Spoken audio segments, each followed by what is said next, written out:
Good morning student, class 11th subject physics. आज हम नई यूनिट स्टार्ट कर रहे हैं, फोर्थ यूनिट का नेम है हमारे पास वर्क, एनर्जी एंड पावर। तो सबसे पहला जो टॉपिक हमारे पास आता है वो हमारे पास है वर्क। वर्क क्या होता है? Work is said to be done if any object changes its position by applying an external force. यानी कि जब हम किसी भी एक ऑब्जेक्ट के ऊपर अगर हम कोई एक एक्सटर्नल फोर्स अप्लाई करते हैं तो उसकी पोजीशन के अंदर जो चेंजेज आता है तो वो क्या कहलाता है? वर्क कहलाता है। हमने यहाँ पर एक ब्लॉक लिया है एक एग्जाम्पल के रूप में, या मैंने ऊपर जो लिखा है वो एक कार का एग्जाम्पल लेकर लिखा है।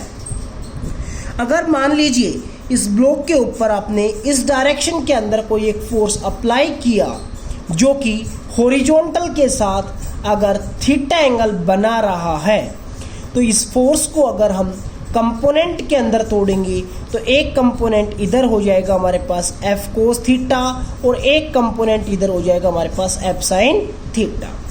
ठीक है, जब ये वाला जो कंपोनेंट है एफ कोस थीटा जो कि एक टेबल के ऊपर रखा हुआ है या किसी एक अनोदर ऑब्जेक्ट के ऊपर कह सकते हैं या फिर हम कह सकते हैं ग्राउंड के ऊपर रखा हुआ है, तो इस एफ कोस थीटा की वजह से ये वाला ऑब्जेक्ट डिस्प्लेस करके ए पोजीशन से बी पोजीशन के ऊपर पहुंच जाता है। तो यहाँ पर हमने जो डिस्प्लेस मानना है वो बॉडी का वो मानना है एस के इक्वल है।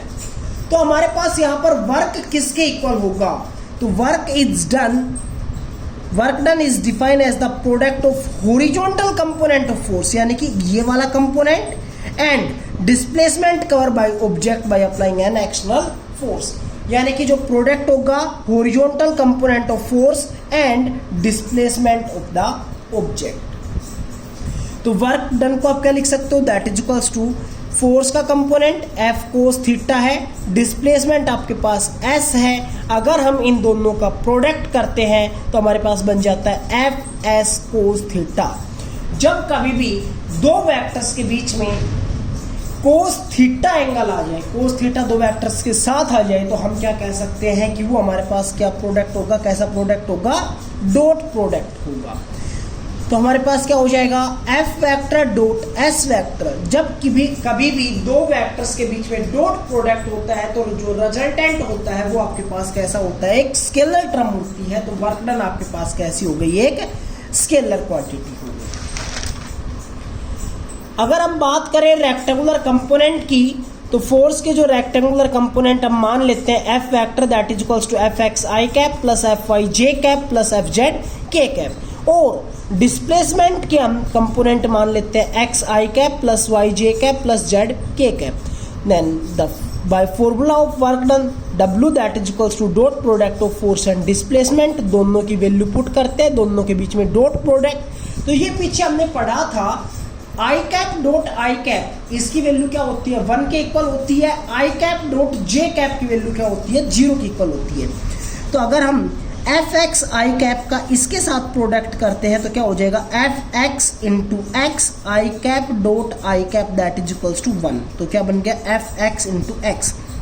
जब एफ एक्स आई कैप का वाई जे कैप के साथ डॉट प्रोडक्ट किया जाएगा तो यहाँ पर बन रहा है आई कैप डॉट जे कैप, तो इसकी वैल्यू क्या हो जाएगी? 0। और जब इस टर्म का इसके साथ करेंगे तो आई कैप डॉट के कैप, तो इसकी वैल्यू क्या हो जाएगी? 0। फिर हम लेते हैं एफ वाई जे कैप का dot product x I cap के साथ 0, एफ वाई जे कैप का dot product Y J cap के साथ जे कैप डॉट जे कैप बन रहा है तो मीन्स 1। देन क्या हो जाएगा? F Y into Y. इसी तरह एफ जेड इंटू जेड के इक्वल होगा।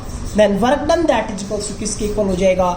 F X into X plus F Y into Y plus F Z into Z. जब हम बात करते हैं डायमेंशनल फॉर्मूला की, तो वर्क डन का जो हमारे पास फॉर्मूला बना वो किसके इक्वल बना? Work that is equals to force into displacement.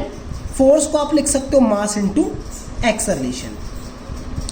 Then force को हमने रिप्लेस किया मास इंटू एक्सेलरेशन के साथ। Then work done that is equals to mass into acceleration into displacement. Acceleration को आप क्या लिख सकते हो? वेलोसिटी अपॉन में टाइम, वैल्यू चेंज कर दी।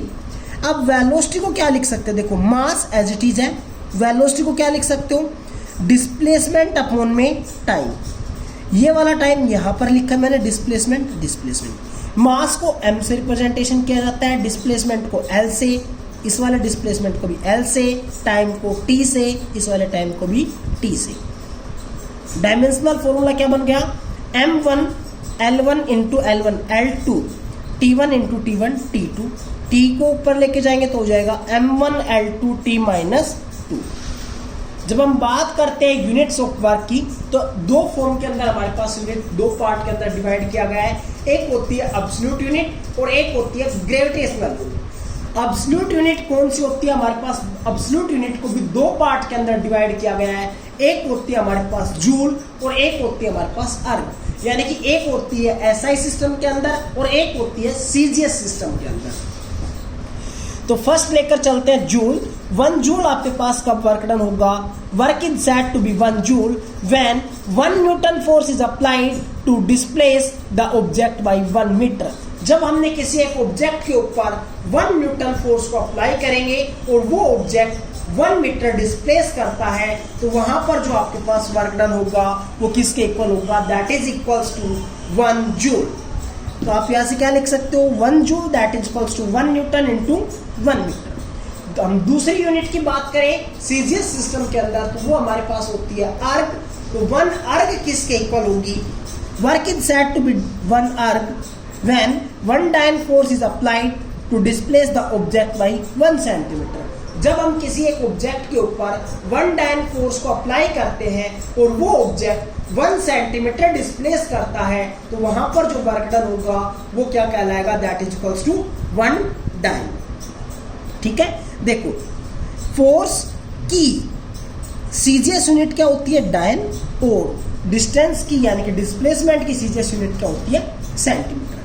देन 1 अर्ग दैट इज इक्वल्स टू 1 डायन इंटू 1 सेंटीमीटर। अब हमारे पास बात आती है जूल और अर्ग के अंदर क्या रिलेशन होता है।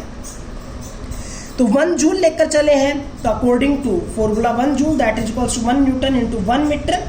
1 न्यूटन और डायन के बीच में जो रिलेशन होता है 1 newton that is equals to 10 raised to power 5 dynes होता है। तो हम 1 न्यूटन को रिप्लेस कर सकते हैं 10 रेज़्ड टू पावर 5 डायन से।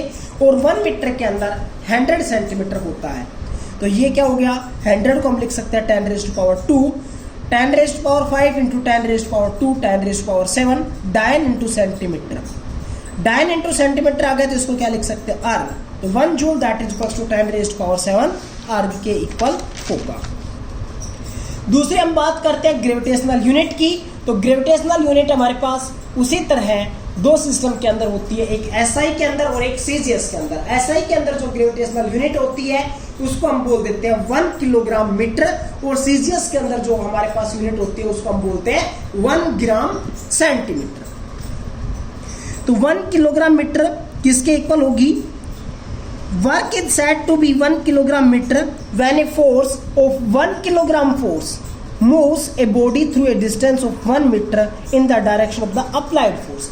जब हम किसी एक ऑब्जेक्ट के ऊपर 1 किलोग्राम फोर्स अप्लाइड करें और वो ऑब्जेक्ट 1 मीटर डिस्प्लेस करे तो उस टाइम के ऊपर जो आपके पास वर्क डन होगा वो क्या कहलाएगा, that is equals to 1 kilogram metre. Force हमने कितना अप्लाई किया, 1 किलोग्राम फोर्स इंटू डिस्प्लेस कितना हुआ 1 मीटर। 1 किलोग्राम फोर्स को आप लिख सकते हो 9.8 इंटू न्यूटन।